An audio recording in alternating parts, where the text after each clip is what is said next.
premisa: las normas tributarias y las normas internacionales de información financiera se las está permanentemente revisando. ¿Qué quiere decir esto? Que hay actualizaciones cada vez y cuando. En el año anterior tuvimos un caso para citar y que lo vamos a revisar ya hacia el final sobre la NIC 19, y a partir del 2018 entra en vigencia la NIC número 15, que nos habla de los ingresos de actividades ordinarias procedentes de contratos con nuestros clientes. Entonces, vamos a mirar qué cambios hay al respecto, ¿sí? Y que no se olvide, lo que estamos diciendo hoy día son pastillas nada más que nos van a dejar determinadas dudas que debemos profundizar con la revisión tanto de la ley de régimen tributario, ley de compañías, y también con las normas internacionales de información tributaria. En estos últimos días nosotros hemos estado ocupados, personal que se refiere a las empresas, a actividades económicas relacionadas, actividades relacionadas con la determinación de nuestro impuesto a la renta, tanto personas naturales como sociedades. Nos vamos a encuadrar un poquito más dentro de lo que es el término sociedad para efectos tributarios. ¿Y qué tenemos? En el impuesto a la renta nosotros tenemos que los contribuyentes somos las personas naturales, las sociedades y las sucesiones indivisas. Y que para determinar justamente ese impuesto a la renta, nosotros ¿qué hemos hecho? Hemos considerado nuestros ingresos grabados, a esos ingresos grabados hemos disminuido los costos y gastos deducibles, obteniendo la utilidad contable. A esa utilidad contable consideramos el 15% de participación laboral y también deducciones adicionales. Y si hacemos nuestra conciliación tributaria, tenemos los ingresos exentos, ¿sí? Sumar los gastos no deducibles a efectos de establecer la utilidad gravable. Esa utilidad gravable, aplicando la tarifa impositiva, nos daría el impuesto causado. Pero aquí un paréntesis. Recuerde, por favor, que este impuesto causado, usted, o el valor del impuesto causado, debe comparar con el valor del anticipo determinado que usted lo estableció en el casillero 879 de la declaración del ejercicio económico 2015. Pues, es muy importante el comparar, y si el impuesto causado es mayor, no tendríamos mayor problema. Pero, ¿qué es lo que sucede cuando el anticipo es mayor? ¿Sí? Hay inclusive empresas que han obtenido pérdidas, pero que sin embargo han tenido que pagar un impuesto justamente por este efecto del anticipo determinado. Recuerde que hasta el año 2015 el anticipo determinado se constituyó en pago definitivo. A través de una reforma para el ejercicio económico 2016, nosotros podemos pedir bajo ciertas condiciones y siguiendo un procedimiento establecido en la normativa tributaria, la devolución del anticipo pagado, ¿sí? No nos olvidemos también que dentro de los ingresos de fuente ecuatoriana nosotros podríamos tener, además de los grabados, exentos y también no grabados. Pero dentro de los exentos es muy importante especificar qué es lo que tenemos hoy en la ley de régimen tributario interno, tanto en el artículo 9, 9.1, 9.2, 9.3, 9.4 y 9.5, que va a ser muy importante que lo revisemos, porque generalmente la actividad económica en la que nos desenvolvemos tan solo miramos las exenciones generales, pero podríamos también tener ingresos que tienen que ver con la exención del impuesto a la renta y que estarían relacionados con el desarrollo de inversiones nuevas y productivas. Aquí hacemos referencia al Código Orgánico de la Producción, ¿sí? También ingresos exentos en el caso de inversiones nuevas y productivas en los sectores económicos determinados como industrias básicas. Hay varios sectores, ¿sí? Uno, por ejemplo, la petroquímica, que podría ser considerado o es considerado, de acuerdo al Código Orgánico de la Producción, Industria Básica. También se está abriendo nuevas asociaciones público-privadas y tendrían una exención del impuesto a la renta a aquellos proyectos justamente en estos sentidos. También hoy se habla mucho de la ciencia, de la tecnología, de la innovación, y por eso es que tenemos una exención para aquellos ingresos obtenidos por los sujetos pasivos que realicen actividades exclusivas de cualquier tecnología digital libre que incluya valor agregado ecuatoriano. Y se acaba de establecer justamente la exención en el caso de fusión de entidades del sector financiero popular y solidario. Esos serían los ingresos exentos que tendríamos. Pero para efectos de la determinación del impuesto a la renta, tan solo tenemos los ingresos grabados. O sea, aquellos ingresos que no están en forma expresa dentro de estos artículos que hemos mencionado.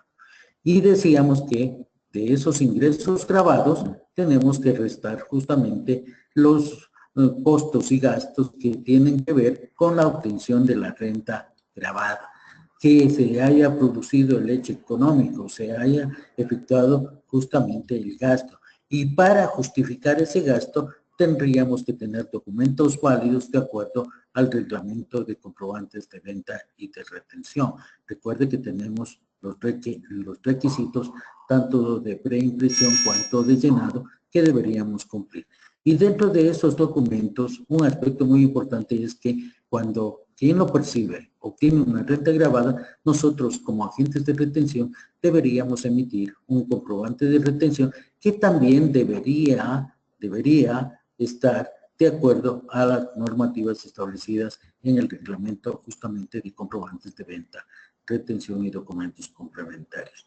Y que además sobre determinados gastos nosotros deberíamos observar ciertos límites. Por ejemplo, gastos de viaje, nosotros sabemos el límite del ingreso, del total de los ingresos grabados, ¿sí?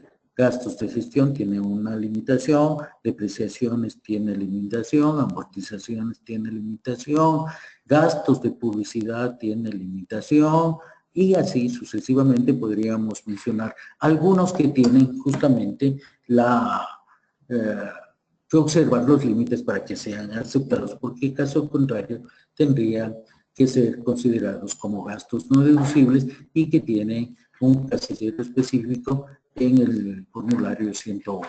Más específicamente si son gastos no deducibles en el país en el casillero 806.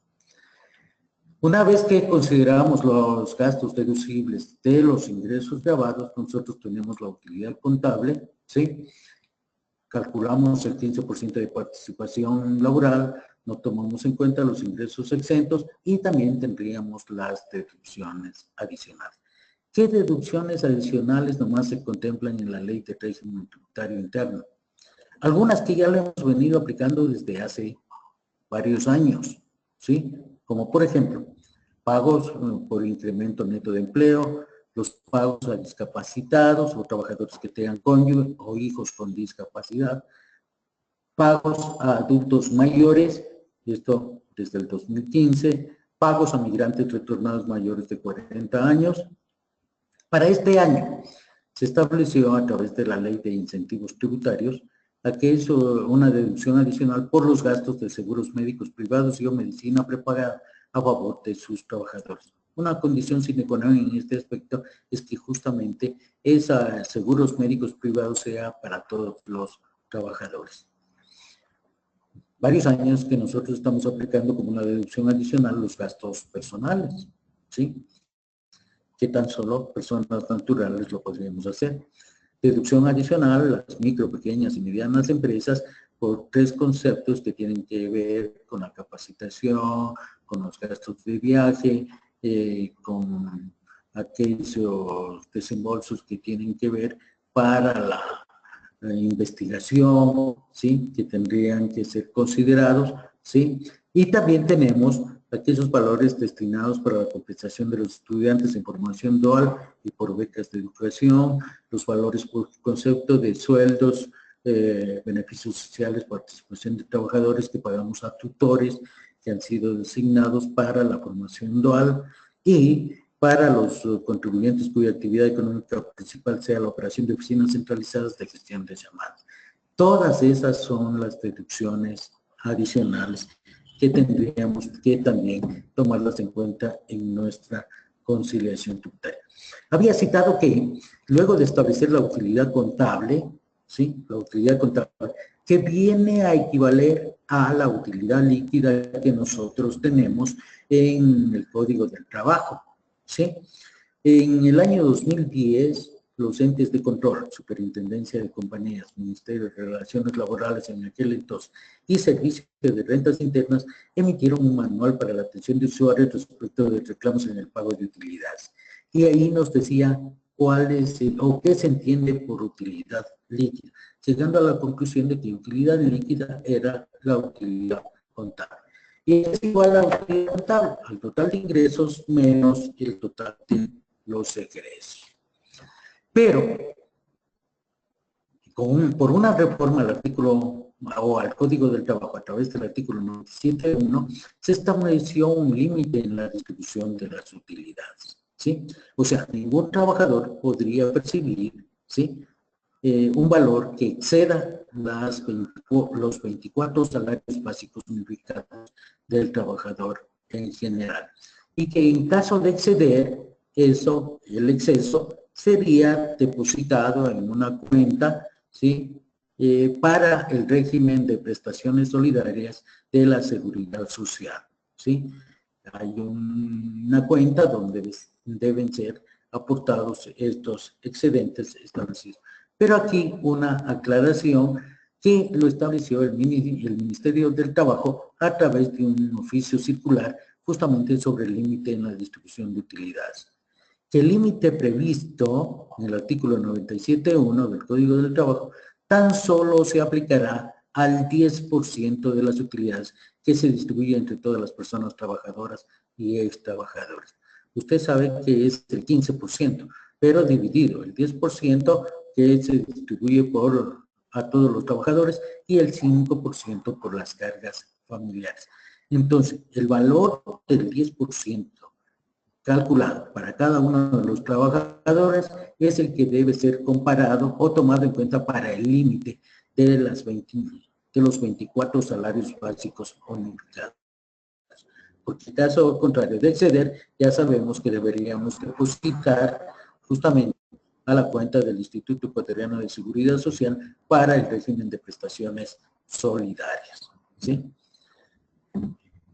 Nosotros sabemos que como tarifas de impuesto a la renta, la tarifa específica o general para sociedades general, digamos, es el 22%. Podría ser el 25% en varios casos. Uno de ellos, cuando nosotros no cumplimos el deber de informar la composición societaria y cuando tenemos accionistas ubicados en paraísos fiscales, ¿sí? Ahí podríamos aplicar el 25%, ¿ya?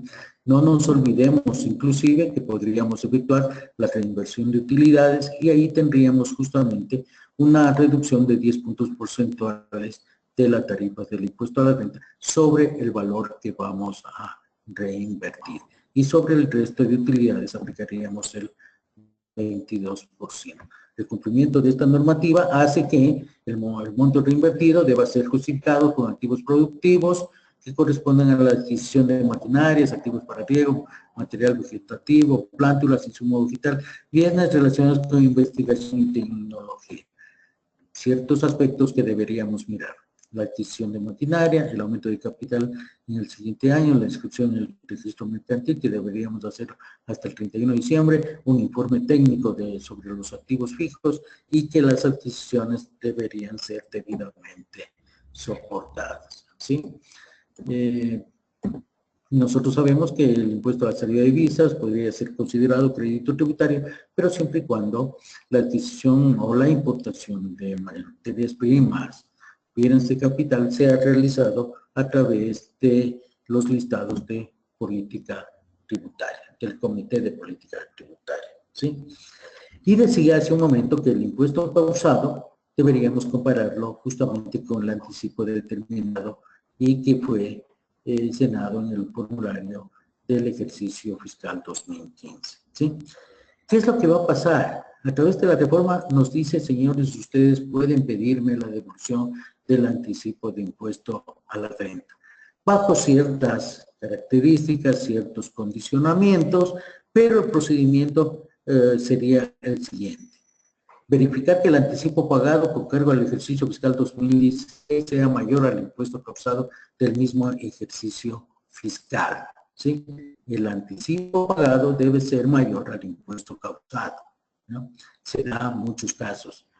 Calcular su tipo impositivo económico individual. ¿Cómo lo vamos a hacer? El anticipo determinado, dividir para el total, ¿sí? Para el valor que nosotros ponemos en la casilla que dice total de ingresos.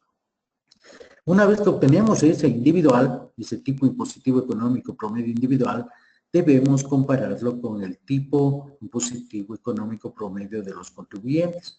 A través de una resolución, el Servicio de Rentas Internas estableció que el tipo impositivo económico promedio para las sociedades es de 1.7 y que para las personas naturales obligadas a llevar contabilidad y también sucesiones indivisas obligadas a llevar contabilidad es de 1.2.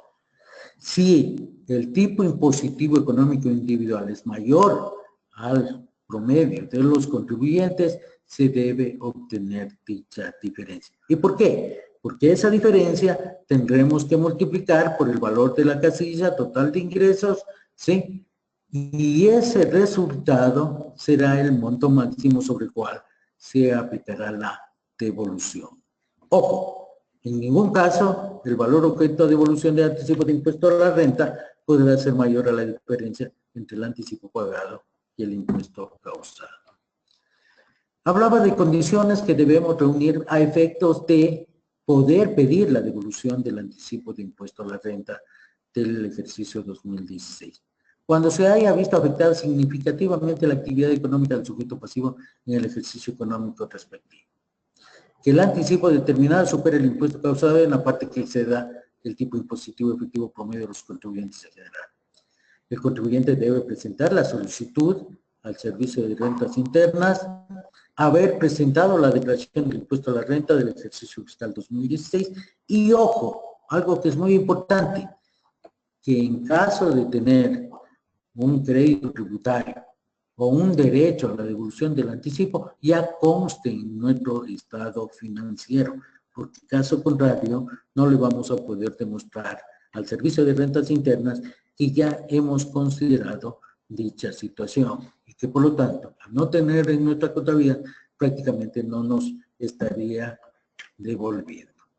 Así como determinados contribuyentes pueden pedir la devolución, hay otros que pueden pedir la exoneración del anticipo de impuesto a la renta. ¿Quiénes? Aquellos sujetos pasivos que introduzcan bienes innovadores al mercado en procesos debidamente acreditados por la Secretaría de Educación Superior, Ciencia, Tecnología e Innovación que provengan de incubadoras acreditadas. Ciertos aspectos que son nuevos y que deberíamos mirar. En lo que tiene que ver con el impuesto al valor agregado, y más específicamente con un servicio grabado con tarifa 0%, ¿sí? Me estoy refiriendo al artículo 56 de la Ley del Régimen Tributario Interno y de acuerdo al numeral 1. Servicios con tarifa cero, los de transporte nacional terrestre y acuático de pasajeros y carga. Me han hecho muchas consultas sobre este tratamiento que tiene que ver con lo establecido principalmente en los artículos 189 y el artículo innumerado agregado luego del 114 del reglamento de aplicación de la Ley de Régimen Tributario Interno. Pero en primer lugar, veamos qué establece la Ley Orgánica de Transporte Terrestre, Tránsito y Seguridad Vial a este servicio que en conjunto con el SRI dicen que se refiere al servicio de transporte comercial.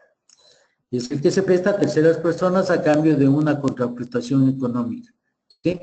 Y para operar un servicio comercial de transporte se requiere requerirá de un permiso de operación en los términos establecidos en la presente ley y su reglamento, ¿sí?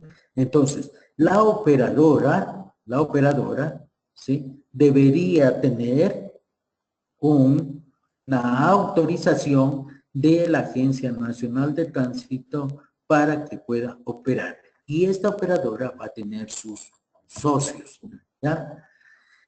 También recordemos lo que nos establece el artículo enumerado agregado luego del 85 en esta Ley Orgánica de Transporte Terrestre, que nos dice que la contratación de un servicio de transporte terrestre es exclusivo de las operadoras debidamente autorizadas por el organismo de tránsito competente y que queda prohibida la contratación de servicios de transporte terrestre a personas naturales.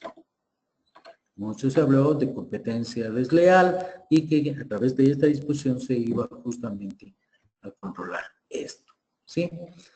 ¿Qué es lo que establece el artículo 189 del reglamento de aplicación de la Ley de Régimen Tributario Interno al respecto? O sea, el concepto de servicios de transporte. Nos dice que esta actividad, ¿sí?, será realizada únicamente a través de las operadoras debidamente autorizadas por el organismo de tránsito competente. Operadora con autorización de la Agencia Nacional de Tránsito. Y que cuando esta operadora preste el servicio, el socio, para poder cobrar los valores que le corresponderían, tendrá que emitir un comprobante de venta y ese comprobante de venta mirar los requisitos que establece el reglamento de comprobantes de venta, retención y documentos complementarios, ¿ya? Pero además de eso, ¿sí?, además de eso, nosotros tendríamos que mirar que como operadora nace una nueva obligación hacia este tipo de empresas, o sea, las operadoras de transporte. Porque cuando paguemos al socio, ¿sí?, que debe, lógicamente, para emitir una factura, debe estar inscrito en el Registro Único de Contribuyentes, ¿sí?, que debemos efectuar la retención sobre el valor total o acreditado en cuenta, ¿sí?, en los mismos porcentajes establecidos mediante resolución emitida por el Servicio de Rentas Internas y que sea aplicable para el sector del transporte. La resolución 787, donde se estableció los porcentajes de retención, nos habla que para el transporte privado debemos aplicar el 1%. Entonces, ese sería el porcentaje que la operadora tendría que efectuar la retención a su socio cuando le pague dichos valores. Ahora, lógicamente, la normativa tributaria nos dice, mire, las personas que están bajo el régimen impositivo simplificado, o sea, el RICE, no son objetos de retención. Y lógicamente este artículo está respetando esta situación y nos dice, esta retención no procederá en el caso de pagos a socios inscritos en el RUC bajo el régimen impositivo simplificado RICE, justamente para aplicar lo que nos establece la normativa general en el caso de aquellos contribuyentes, ¿sí? Creo que son aspectos muy importantes que los debemos considerar y que deberíamos aplicarlos como pasticitas que los estamos dando a conocer a efectos de que sepan el tratamiento justamente de cómo proceder en estos casos.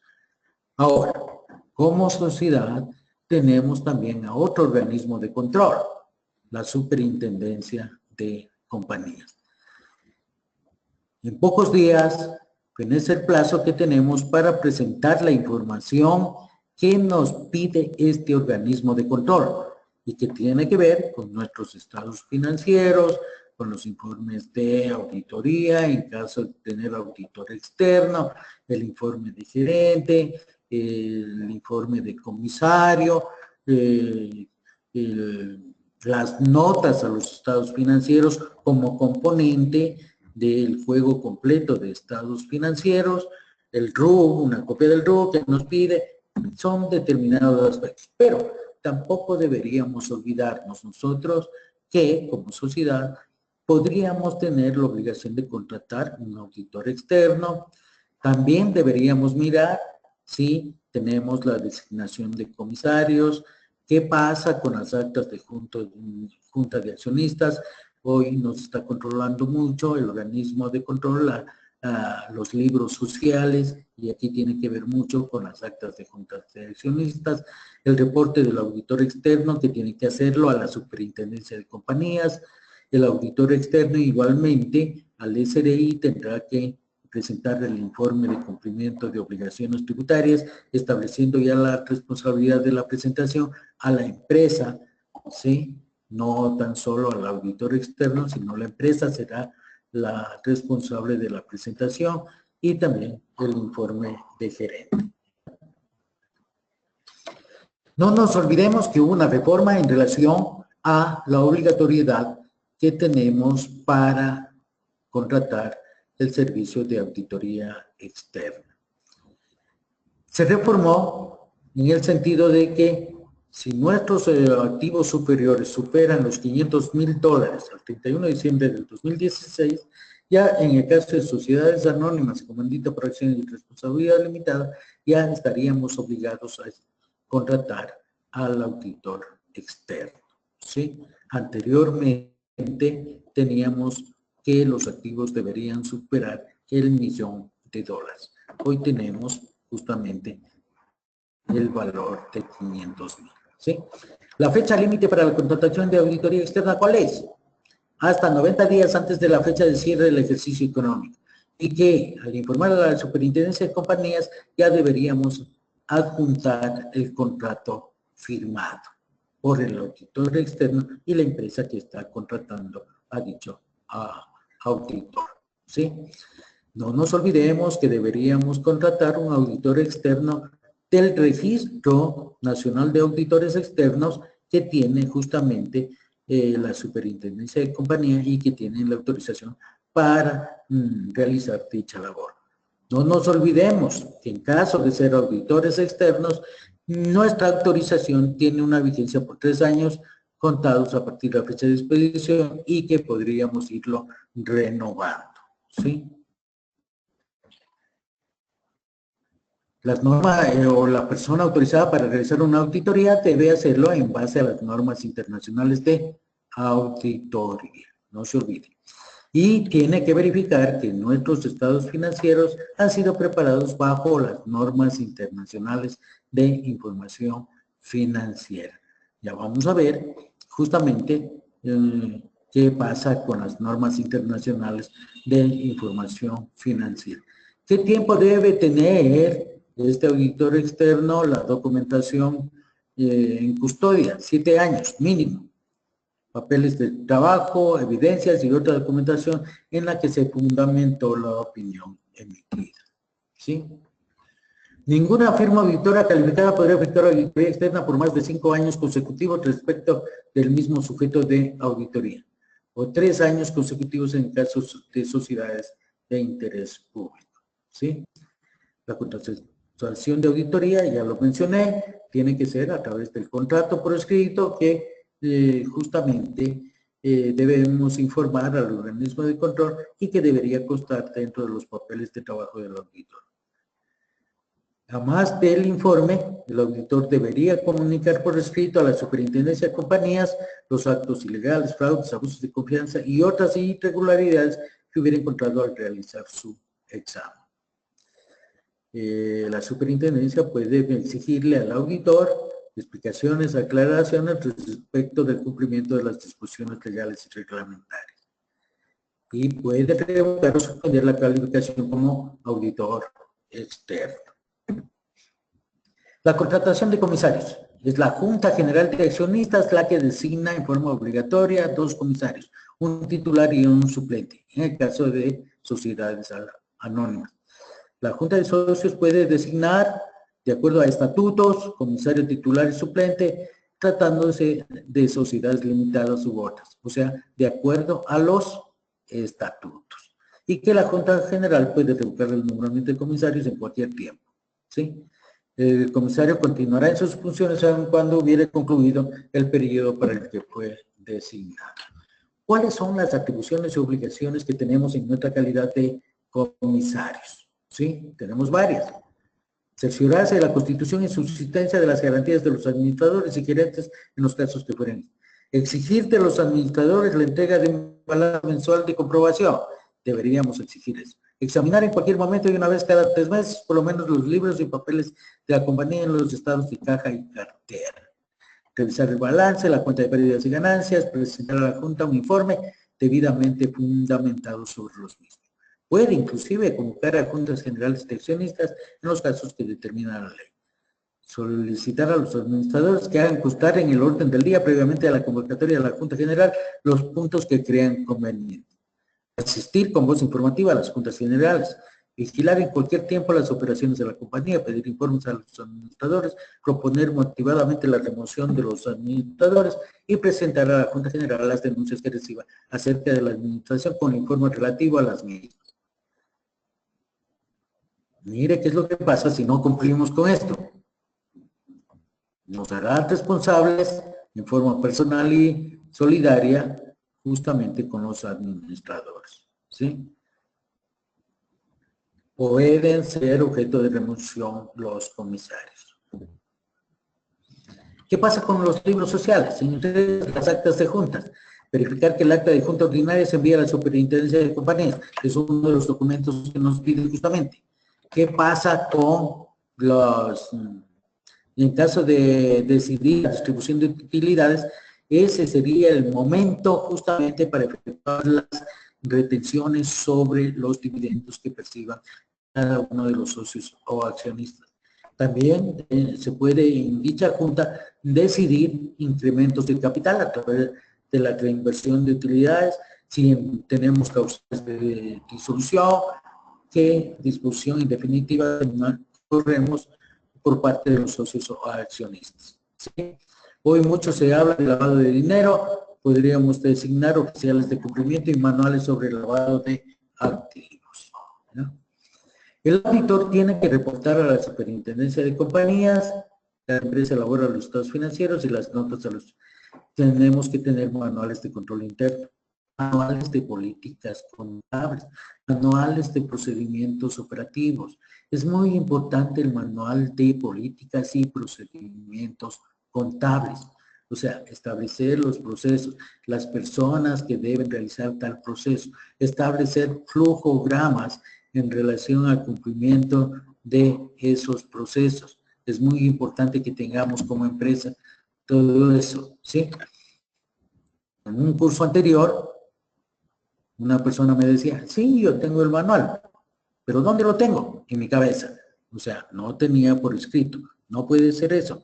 Tiene que tener por escrito, tiene que ser aprobado, tiene que ser difundido para todo el personal que tiene que justamente cumplir con dicho manual.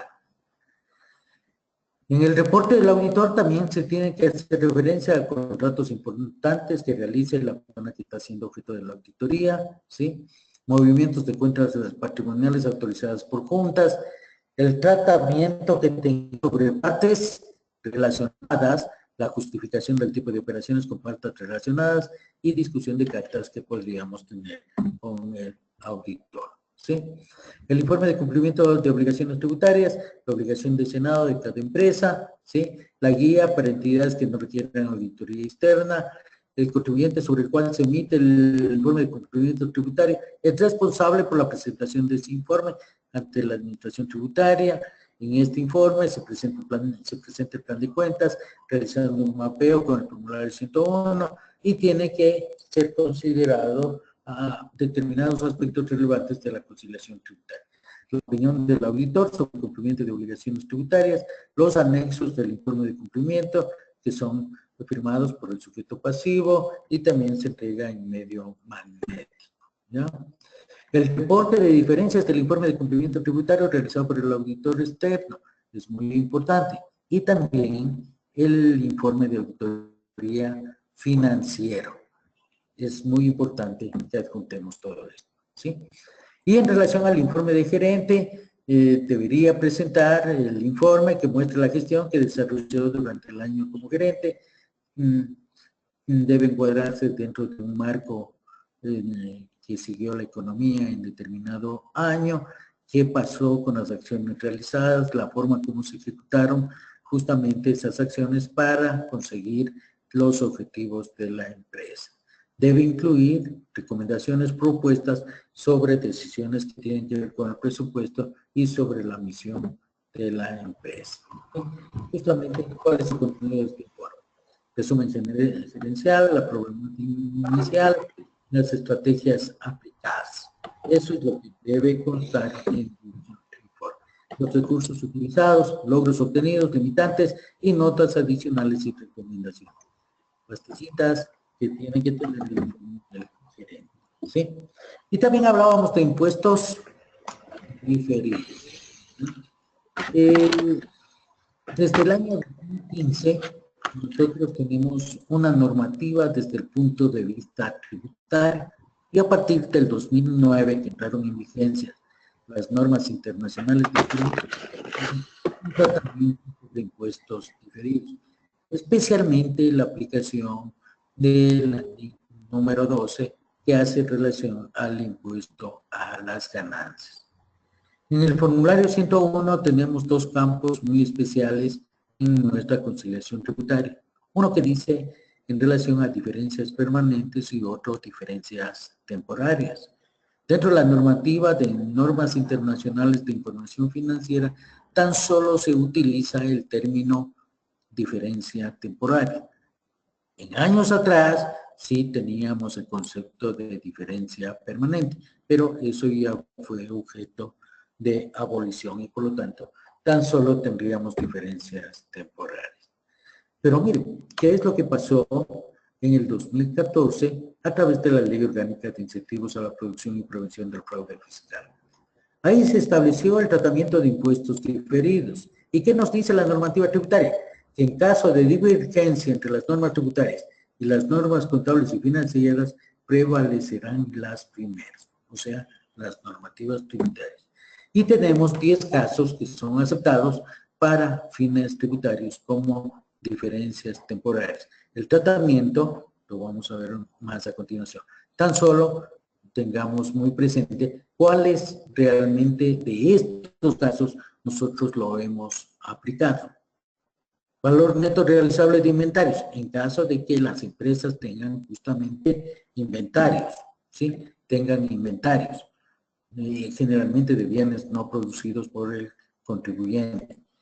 Al 31 de diciembre de cada uno de los ejercicios, el valor de su inventario que tienen costos debe ser comparado con el valor neto de realización. Y vamos a tener incidencia cuando el valor neto de realización sea inferior al costo. ¿Cuándo se puede dar esto? Cuando nuestro producto está entrando en procesos de obsolescencia, ha sufrido un daño físico, los precios de venta han caído o, a su vez, los costos han subido, ¿sí? Entonces, deberíamos tener el tratamiento que lo vamos a ver más a continuación. El segundo caso, pérdidas esperadas de contratos de construcción. Ojo, la NIM número 15 deroga a la NIM 11, que habla justamente de los contratos de construcción. Por lo tanto, este segundo punto como que prácticamente ya va a quedar sin piso, ¿sí? Depreciación de costo por desmantelamiento. Para nosotros el concepto de desmantelamiento nos puede parecer algo nuevo, pero definitivamente nosotros para decir generalmente en terrenos que tienen casas antiguas, las empresas muchas veces compran el terreno por el terreno en sí, no tanto por la construcción, y dicen esa construcción lo vamos a botar. No están haciendo otra cosa que desmantelarlo, ¿sí? Hay un tratamiento contemplado en la NIC número 16 sobre esto. Deterioro de propiedades, pantalla de equipo, de acuerdo a la NIC 36, todo un procedimiento que deberíamos seguir. Provisiones no tratadas por la normativa tributaria en otros artículos, ¿sí? Provisiones, cuando tenemos contratos onerosos, garantías de fábrica, entre algunos de ellos. Medición de activos no corrientes mantenidos para la venta. No sé si nosotros hemos estado aplicando esta situación o esta clasificación, activos no corrientes mantenidos para la venta. cuando el activo no corriente ya no nos va a generar beneficios económicos, sino tan solo a través de la venta, y todo un procedimiento. Medición de activos biológicos en base a lo que establece la NIC número 41. Dos aspectos que tienen que ver con lo que puede producirse nuestra consideración tributaria: la amortización de pérdidas tributarias y los créditos tributarios no utilizados. Nosotros dentro de las deducciones teníamos la amortización de pérdidas tributarias, o sea, que esa pérdida establecida luego de la conciliación tributaria. Pero ojo, podría generarse o dársele el tratamiento de diferencia temporaria siempre y cuando la empresa esté consciente que en los años futuros va a obtener ganancias, porque si no va a obtener ganancias, prácticamente no podría realizar esta situación. O sea, debe estar consciente que en los próximos años va a obtener utilidades, ¿ya? Créditos tributarios no utilizados. En la actualidad, ¿tenemos o no la posibilidad de decirle al servicio de rentas internas: mire, yo tengo un crédito tributario por el exceso de las retenciones que me han efectuado sobre los impuestos que ya los he pagado? O sea, hay un exceso y podría reclamarlo, ¿sí?, al servicio de rentas internas. Puedo tener un crédito tributario por el impuesto a la salida de divisas, que no lo utilice, también puedo estar dentro de esto. Pero deberíamos reflejar en nuestra contabilidad el tratamiento que nos dice la normativa tributaria, o sea, estableciendo nuestro activo diferido. ¿Sí? Eso va a ser muy importante. Lo otro, el último punto, algo que tiene que ver con los servicios integrados con financiamiento contemplados en la ley de hidrocarburos. ¿Cuándo nos vamos a deducir? ¿Cuándo va a desaparecer en definitiva el activo diferido? ¿Y cuál es el tratamiento para cada uno de los casos? ¿Sí? Ahí tenemos, base a cada uno de los casos, justamente el tratamiento y el momento de la deducibilidad. O sea, cuándo va a desaparecer el activo diferido que estaríamos ocasionando, porque al ser considerado ese valor, ¿sí?, como un gasto no deducible, nosotros vamos a tener que pagarle al SRI y poder deducir ese crédito tributario en años posteriores, ¿sí? Ahí tienen un detalle de cada uno de los conceptos que nos dice el tratamiento tributario, ¿ya? Cada uno de los casos y justamente el tratamiento y el momento de la deducibilidad. Ahí lo tienen ustedes dentro de sus láminas que podrían irlo viendo justamente, ¿sí? Algo que tiene que ver con los puntos que ya hemos contemplado cuando decíamos estos son los casos que tendríamos que tener, ¿ya? Un caso que ya tuvimos para citar sobre la incidencia que tuvo en nuestros estados financieros un cambio que se dio en la NIC número 19 en beneficios a los empleados. Ustedes en un costado tienen el tratamiento anterior y el tratamiento vigente a partir del año 2016. Esto tiene que ver con el estudio actuarial que realizan las empresas calificados como actuarios en relación a la provisión para jubilación patronal, para la provisión para desahucio, ¿sí?, más específicamente. ¿Qué es lo que el párrafo 83 fue objeto de cambio? ¿Y qué nos dice? Que la tasa utilizada para descontar las obligaciones de beneficios post-empleo, tanto financiadas como no, se determinará utilizando como referencia los rendimientos del mercado al final del periodo sobre el que se informa, correspondientes a las emisiones de bonos u obligaciones empresariales de alta calidad.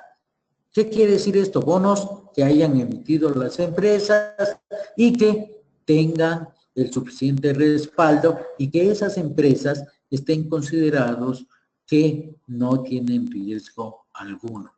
En el Ecuador, el año anterior, creo que hubo 2 casos de empresas que emitieron bonos y a muy cortísimo plazo, que podrían ser considerados como bonos de alta calidad. Un caso que emitió la Cervecería Nacional y otro caso la empresa Holcim, si mal no recuerdo, ¿ya?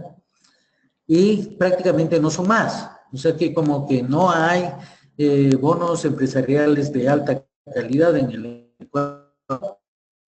Aquí viene el párrafo que nos complicó la vida. En monedas para las cuales no exista un mercado amplio para bonos empresariales de alta calidad, no se olviden que nosotros manejamos como moneda el dólar. Se utilizarán los rendimientos de mercado al final del periodo de presentación de los bonos gubernamentales denominados en esa moneda.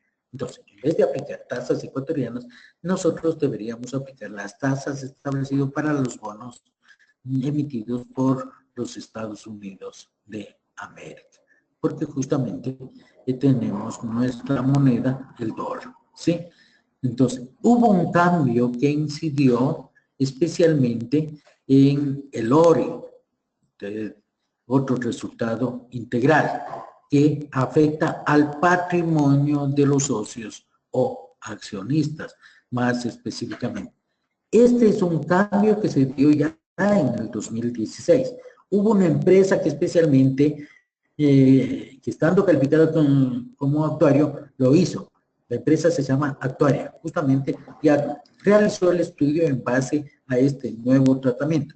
Algunas otras empresas que conozco que no lo hicieron y trabajaron con el sistema anterior, pero esta empresa ya realizó los cálculos ulteriores y hubo una incidencia en el estado financiero, más específicamente en el otro resultado integral, para que vean que justamente los cambios que se están dando en las normativas contables también van a incidir en los estados financieros. De ahí que deberíamos preocuparnos de que todas las personas que estamos ligadas a la actividad económica de una empresa tengamos que irnos actualizando permanentemente, tanto en las normas contables, ¿sí?, como en las normas tributarias, porque van de la mano. Alguien me decía, no pueden coexistir impuestos diferidos, tributarios y contables. Pues estamos viendo que sí pueden coexistir, ¿sí? Y que eso nos da la posibilidad de obtener un mejor estado financiero, ¿ya? Otro de los cambios que hace relación a normas internacionales de información financiera es la NIF número 15, que cambia desde el título. ¿Qué nos decía anterior la NIF número 18? Ingresos de actividades ordinarias. Pero ahora mire el título de la NIF número 15. Ingresos de actividades ordinarias procedentes de contratos con clientes. Entonces, ahí hacemos mención a que estos ingresos de actividades ordinarias tienen que ver con los contratos con clientes. Esta NIF número 15 deroga a la NIF 11, que habla de los contratos de construcción, a la NIF 18, que tiene que ver con ingresos de actividades ordinarias, determinadas resoluciones que tenían que ver con la aplicación de las normas internacionales de información financiera y o interpretaciones que se llaman, y también la SIC número 31, que tenía que ver justamente con la ley número 18. ¿Sí? Son aspectos que deroga y que por lo tanto, esto ya nos está diciendo, miren, NIF no tan solo quiere decir norma internacional de información financiera, también hablamos de normas internacionales de contabilidad, interpretaciones hacia las normas internacionales de información financiera y también interpretaciones sobre las normas internacionales de contabilidad. ¿Ya? ¿Cuál es el principio central de que establece esta NIF número 15? Que un ente debe reconocer ingresos para representar la transferencia de los bienes o servicios comprometidos y que lógicamente al transferir bienes o servicios comprometidos debemos hacerlo en base a una contraprestación que lógicamente esperamos tener derecho justamente a cambio de esos bienes y servicios. Pero también, ¿qué es importante en esta norma? Que hace referencia a un contrato individual, pero podría aplicarse a una cartera de contratos similares siempre y cuando la empresa espere que este tratamiento no difiera significativamente. Reitero, se hace relación a un contrato individual. Desde el punto de vista legal, puede ser oral, puede ser por escrito, pero se está hablando mucho de contratos.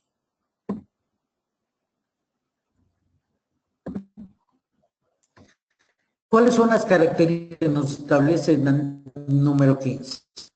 Justamente que tiene que ver para el cumplimiento del principio básico.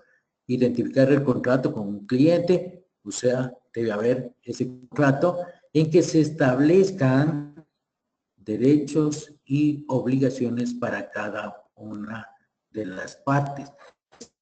En los bienes y servicios se determine la contraprestación que va a ser conferida a cambio de esos bienes y servicios. Justamente identificar las obligaciones de desempeño en el contrato, que tendríamos que hacerlo. Determinar el precio de la transacción. Asignar el precio de transacción a las obligaciones de desempeño en el contrato. Puede haber financiamientos inclusive, ¿sí? Asignar el precio de transacción a las obligaciones. Reconocer los ingresos cuando la entidad satisface una obligación de desempeño. Dicho de otra manera, 5 puntos o 6 puntos, ¿sí? 5 puntos que, así citados, parecerían muy fáciles, pero que la norma realmente tiene aspectos muy importantes que en cada uno de ellos deben ser considerados. Y además, no nos olvidemos que aquí hablamos de características para cumplir el principio básico, pero tampoco es, se debe dejar de mencionar lo que tiene que ver con el requerimiento de revelación, justamente lo que deben ir en las notas a los estados financieros, que nos permite a los usuarios esto, contar con información integral sobre la naturaleza, importe, cronograma e incertidumbre de ingresos y del flujo de fondos de los contratos con clientes. Recuerden, esta NIF entró en vigencia el 2018, pero como que tenemos que tener datos comparativos, estos principios o estas características ya deben correr a partir del año 2017.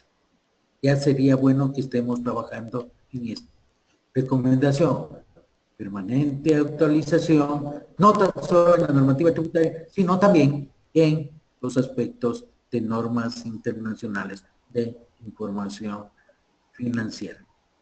Tito y señores participantes, creo que el tiempo es nuestro principal enemigo. Muchísimas gracias, mi querido Gustavo. Un completo éxito esta segunda jornada, esta segunda videoconferencia sobre la aplicación o sobre las actualizaciones tributarias.